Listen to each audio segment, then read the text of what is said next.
Nationalism in Europe, ये जो chapter है इसमें सबसे पहले तो जो है एक फ्रेडरिक सूरो, ये एक मतलब इमेजिनेशन करता है और उस इमेजिनेशन के थ्रू जो है ये पिक्चर्स बना देता है, 4 pictures. The pact between the nations 1848 के टाइम पे।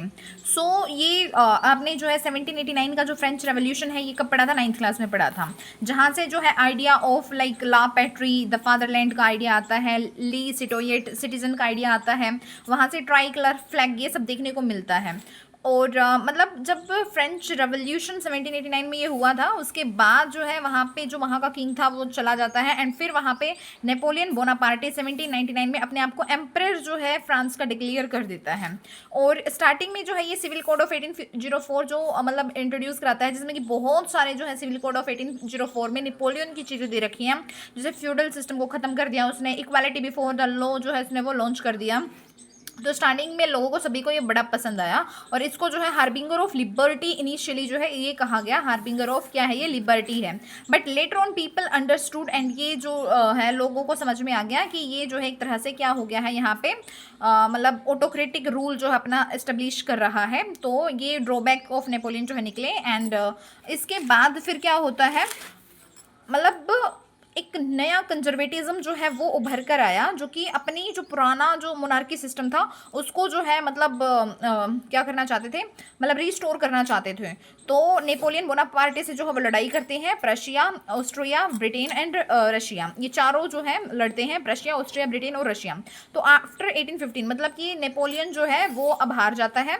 तो जब नेपोलियन जो है मतलब हार जाता है वोटरलू में फाइनली, तो यहाँ से क्या होता है, जो भी नेपोलियन ने चेंजेस किए थे वो अंडू हो जाते हैं, मतलब कि दोबारा से जो है वो नेपोलियन की अब जो चेंजेस थे वो नहीं होंगे वहाँ पे, और अब कंजर्वेटिज्म का रूल जो है वो स्टार्ट हो जाता है। ठीक है, यहाँ से क्या होता है, the making of nationalism in Europe, the aristocracy and the new middle class. ये एरिस्टोक्रेसी और नया मिडिल क्लास जो है यहाँ पे मतलब यूरोप के अंदर उभर के आता है, जिनके अंदर नेशनल सेंटिमेंट्स जुड़े होते हैं।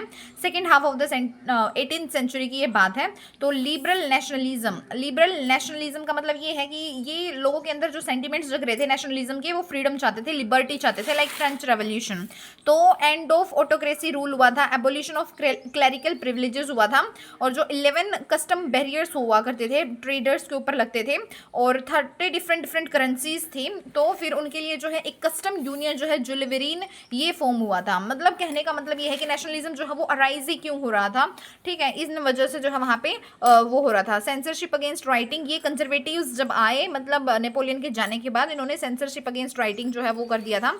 अब यहाँ पे ट्रीटी ऑफ वियना जो साइन हुई थी, तो जो पावर ऑफ बर्बन डायनेस्टी है अगेन मतलब वहाँ पे उनके पास चली गई, नेपोलियन के पास अब कुछ नहीं रहा, अब बर्बन डायनेस्टी जो है फिर से आ गई पावर में। और रेवोल्यूशनरीज लेकिन मतलब इस बार बन के आए, तो रेवोल्यूशनरीज जो है वो सीक्रेट ग्रुप बनाते थे, जैसे कि जेसीपी मैजिनी था, ये 2 सीक्रेट ग्रुप्स जो है वो मतलब बना लेता है।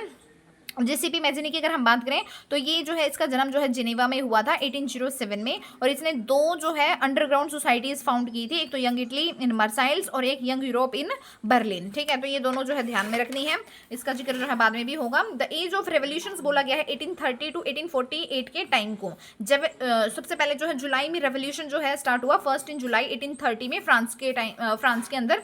द बुर्बन डायनेस्टी जो है यहाँ पे रिस्टोर कर लिया इन्होंने power by the conservatives in 1815, तो हम पहले ही बता चुके हैं। Liberal revolutionaries established a constitutional monarchy, जो लिबरल रेवोल्यूशनरीज थे उन्होंने एस्टेब्लिश कर दिया एक constitutional monarchy led by the Louis Philippe, led by किसके द्वारा, लुइस फिलिप के द्वारा। अब जो ड्यूक मैटरनिक था उसने एक बात कही कि व्हेन फ्रांस नीजेस द फर्स्ट मतलब द रेस्ट ऑफ यूरोप जो है वो catches cold, when France नीजेस the first of Europe catches cold. देखो जब मतलब फ्रांस में रेवोल्यूशन स्टार्ट होता है तो पूरे यूरोप में रेवोल्यूशन स्टार्ट हो जाता है, इसका मतलब ये है कि आफ्टर फ्रांस, ठीक है। फिर बेल्जियम में रेवोल्यूशन होता है, यहाँ पे मोनार्की खत्म होती है। यूनाइटेड किंगडम ऑफ नेदरलैंड्स ये अलग होता है। बेल्जियम में जब रेवोल्यूशन होता है तो क्योंकि यहाँ पे क्यों होता है रेवोल्यूशन, क्योंकि ये मोनार्की हो रखा था यहाँ पे, और यूनाइटेड किंगडम ऑफ नेदरलैंड से जो है बेल्जियम अलग होना चाहता था, तो वो अलग हो गया। फिर अब हम बात करते हैं Greek war of independence, Greek को इंडिपेंडेंस कैसे मिली। ग्रीक भी बोलता है कि हमें भी फ्रीडम चाहिए, we want freedom from the Ottoman empire. तो क्या होता है 1821 में जो है वो स्ट्रगल स्टार्ट होता है, और 1832 में जो है ट्रीटी साइन होती है, ट्रीटी ऑफ कॉन्स्टेंटिनोपल, और ये जो है इंडिपेंडेंट नेशन जो है वो बन जाता है, ग्रीक इंडिपेंडेंट नेशन बन जाता है। 1821 में जो है क्या होता है, स्ट्रगल जो है वो स्टार्ट होता है, और 1832 में क्या होता है, ट्रीटी साइन होती है, that is treaty of Constantinople, और ग्रीक जो है वो इंडिपेंडेंट नेशन जो है वो बन जाता है। अब यहाँ पे क्या होता है, लॉर्ड बायरन, ये एक इंग्लिश पोइट थे, इसके सेंटिमेंट्स भी बहुत ज़्यादा जुड़े हुए थे ग्रीक नेशन के साथ, और ये बेचारा लड़ने भी जाता है, लेकिन इसको बहुत ही हाई फीवर हो जाता है, और इसकी वजह से जो है इसकी मौत हो जाती है 1824 में, ठीक है।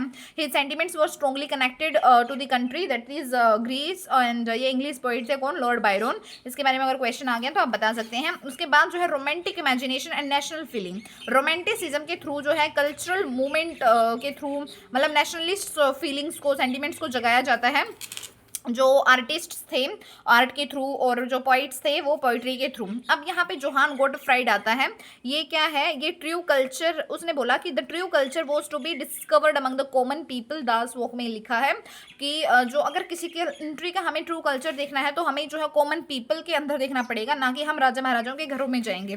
फोक सॉन्ग्स, पोइट्री, डांसेज, ये सभी पॉपुलर हो गई, और पूरे यूरोप में जो है रोमांटिसिज्म फैल गया। The Nations true spirit walk just, ये सब बोला गया। एंड नेशनलिज्म जो है वॉर के थ्रू, लैंग्वेज के थ्रू, कल्चर के थ्रू, टेरिटरी के थ्रू, एक्सपेंशन के थ्रू, इन सब के थ्रू जो है बढ़ता है। एंड ऑफ 18th सेंचुरी में क्या हुआ, पोलैंड अंडर रशिया आ गया। पोलैंड किसके अंडर आ गया, रशिया के अंडर आ गया, ठीक है। अब क्या होता है 1831 में,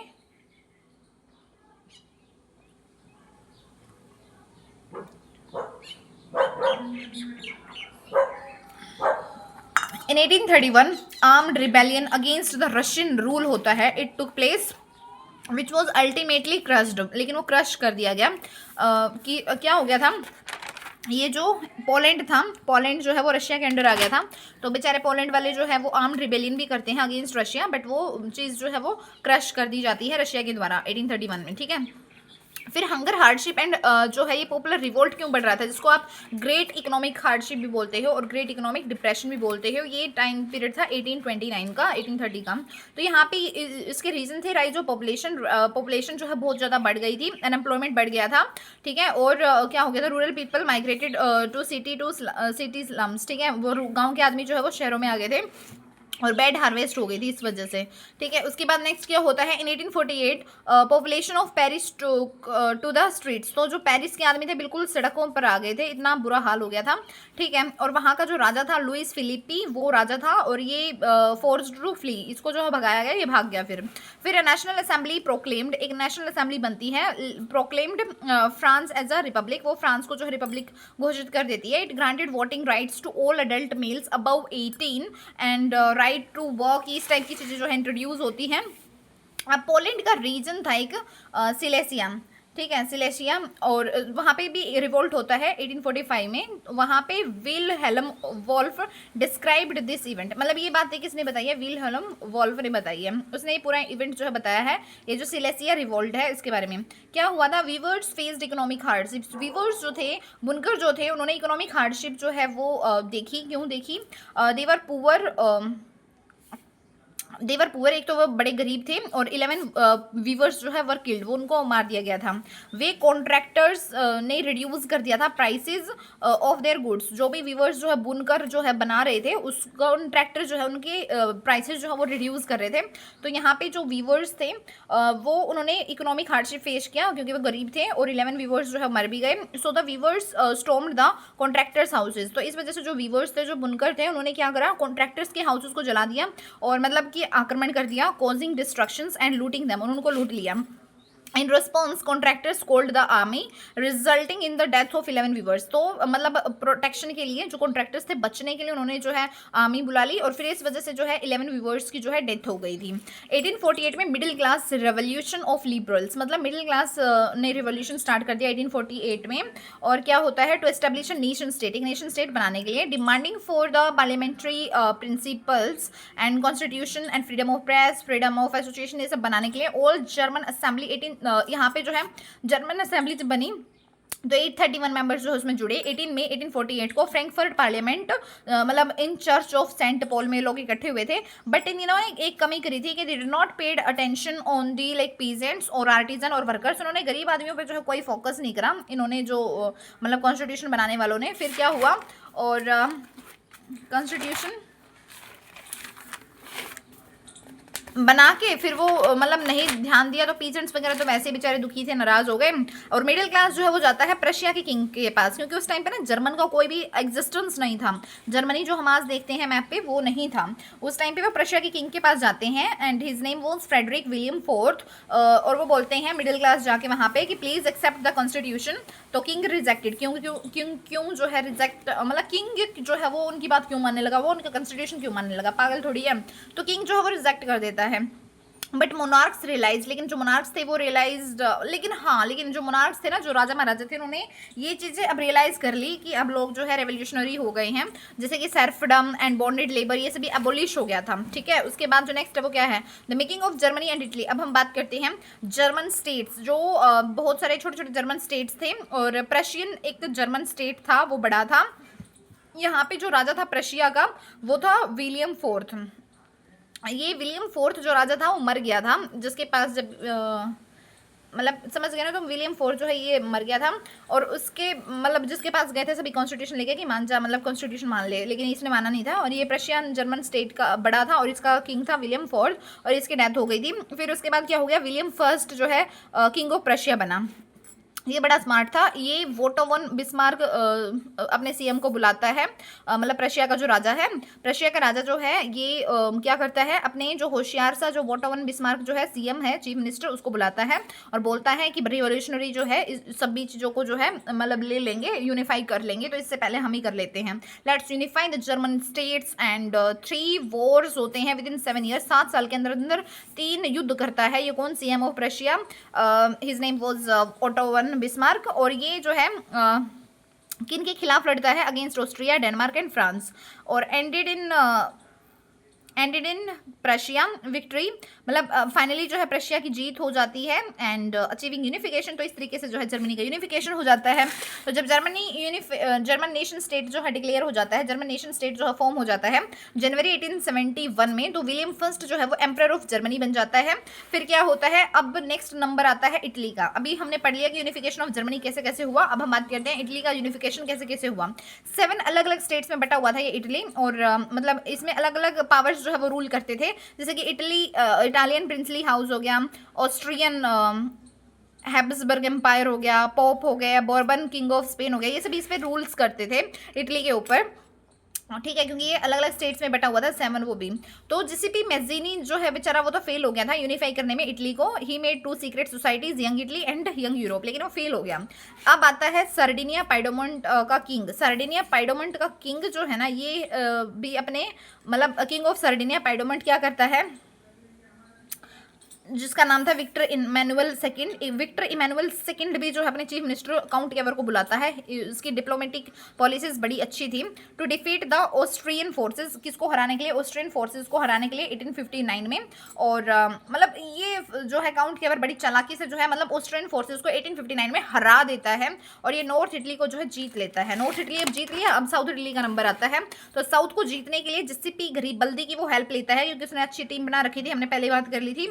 जो बेचारा फेल हो गया था मतलब यूनिफाई करने में, लेकिन जीसीपी गरीबल्दी की टीम तो थी ही। तो इन 1860 में वो साउथ को जीत लेता है, ये जो काउंट केवर था। और सेंटर में जो है पोप जो है अपने आप को वैसे डर के मारे सरेंडर कर देते हैं, जो मतलब बता रही थी मैं कि अलग अलग ये जो पावर्स थी वो रूल कर रही थी, तो वहाँ पे पोप जो है वो सरेंडर कर देती है। फिर विक्टर इमैनुअल सेकंड जो है पूरे इटली का किंग बन गया 1861 में। तो इस तरीके से जो है इटली का यूनिफिकेशन हो गया। अब हम ब्रिटेन के जो केस को बोलते हैं, बड़ा स्ट्रेंज केस था, क्योंकि इसमें 4 पार्ट्स थे, और एक था स्कॉटलैंड, एक था आयरलैंड, और एक था वेल्स, और एक था इंग्लैंड। इसमें जो है लोग भी अलग अलग रहते थे, तो लॉन्ग प्रोसेस हो गया। ये स्कॉट लोग रहते थे, वेल्स रहते थे, इंग्लिश रहते थे और आयरिश रहते थे।